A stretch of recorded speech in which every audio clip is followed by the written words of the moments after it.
মহাভারত।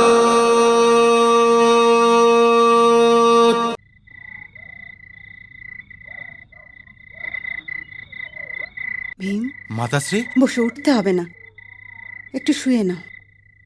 আপনি শুয়ে পড়ুন মাতাশ্রী। বনের মধ্যে আছি, কে জানে কোথা থেকে কে এসে পড়ে। আচ্ছা, তাহলে অর্জুনকে জাগিয়ে দিয়ে শুয়ে নাও পুত্র। না মাতাশ্রী, আমি বড় তো, নিজের বিশ্রামের জন্য নিজের অনুজকে কি করে কষ্ট দিতে পারি বলুন? তাহলে যুধিষ্ঠিরকে উঠিয়ে দাও পুত্র। এটা কি করে হতে পারে মাতাশ্রী? আমি অনুজ হই, সেই অনুজই কেমন যে নিজের ভাগের বিশ্রাম নিজের জ্যেষ্ঠ ভ্রাতাকে দিতে না পারে? আপনি শুয়ে পড়ুন।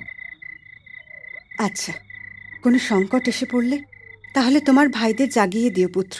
এমন কোন সংকট এসে পড়বে মাতাশ্রী, যার জন্য আমায় নিজের ভাইদের বিশ্রাম ভঙ্গ করতে হবে? মাতাশ্রী, যা সবার জন্য সংকট হবে তার জন্য আমি স্বয়ং একাই ভীষণ বড় সংকট। আপনি শুয়ে পড়ুন। ঠিক আছে।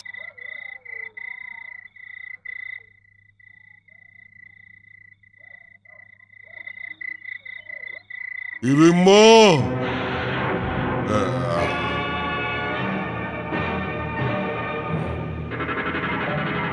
হিড়িম্বা!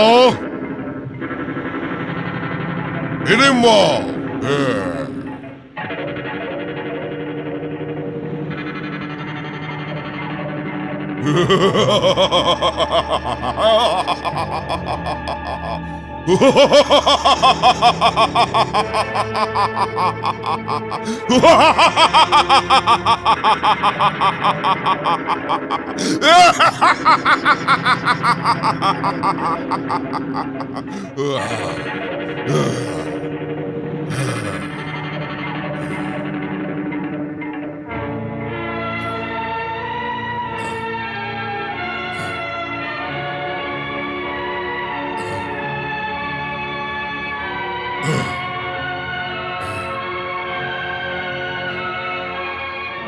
তুমি বসো ভ্রাতা, আমি এখনই আসছি।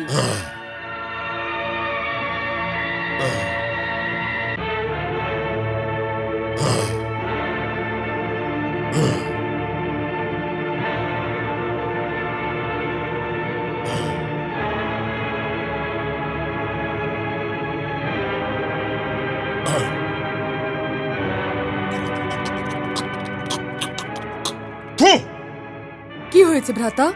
কে আর বলবো বোন, মানুষের মাংস খেয়েছি মনে হচ্ছে কত জন্ম পূর্বে। যতই খাই না কেন খিদে আর মেটে না। মানুষের রক্ত স্বাদ এই মদিরাতে কোথায়? না!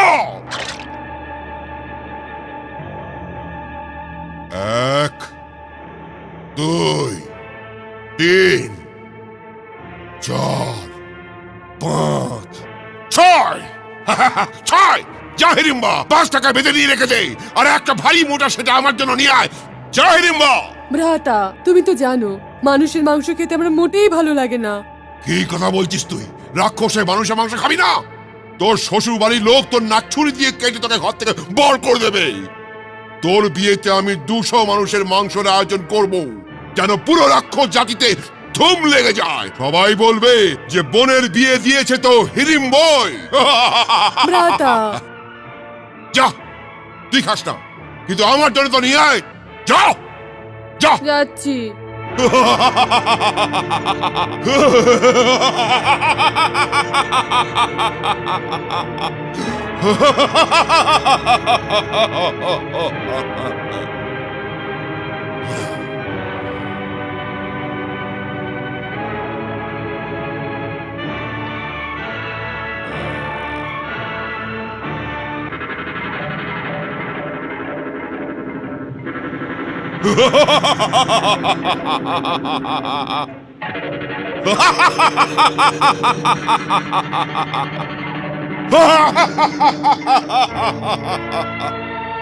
মহাভারত।